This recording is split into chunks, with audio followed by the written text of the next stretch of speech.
একজন ভারতীয় নারী দেশের জন্য নিজের স্বামীকেও হত্যা করেছিলেন, আর তারপর ব্রিটিশরা তার সঙ্গে এমন অত্যাচার করেছিল যা শুনলে গা শিউরে উঠবে। তার নাম নীরা আর্য, ভারতের প্রথম মহিলা সৈনিকদের একজন। দেশই ছিল তার জীবনের সবচেয়ে বড় ভালোবাসা। কিন্তু সবচেয়ে শকিং ঘটনা জানেন, তার বিয়ে হয়েছিল এক ব্রিটিশ অফিসারের সঙ্গে। একদিন ব্রিটিশ সরকার তার স্বামীকে আদেশ দেয় সুভাষচন্দ্র বসুকে হত্যা করতে হবে, কিন্তু নীরা আর্য ছিলেন নেতাজির একনিষ্ঠ দেশভক্ত। তিনি বুঝে গিয়েছিলেন আজ যদি নেতাজি মারা যান তাহলে দেশের স্বাধীনতার স্বপ্নও শেষ হয়ে যাবে। তারপর এক ভয়ঙ্কর সিদ্ধান্ত, নিজের হাতেই তিনি হত্যা করেন নিজের স্বামীকে। এই খবর জানার পর ব্রিটিশ সরকার ক্ষেপে ওঠে।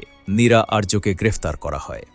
শুরু হয় অমানুষিক অত্যাচার। তাকে বলা হয়, বলো সুভাষচন্দ্র বসু কোথায় লুকিয়ে আছেন? কিন্তু নীরা আর্য শুধু একটাই উত্তর দেন, নেতাজি আমার হৃদয়ে আছেন। তারপর যা হয় তা শুনে আজও মানুষ কেঁপে ওঠে। ব্রিটিশ অফিসাররা রাগে পাগল হয়ে বলে, তাহলে তোমার হৃদয় চিরেই তাকে বের করব।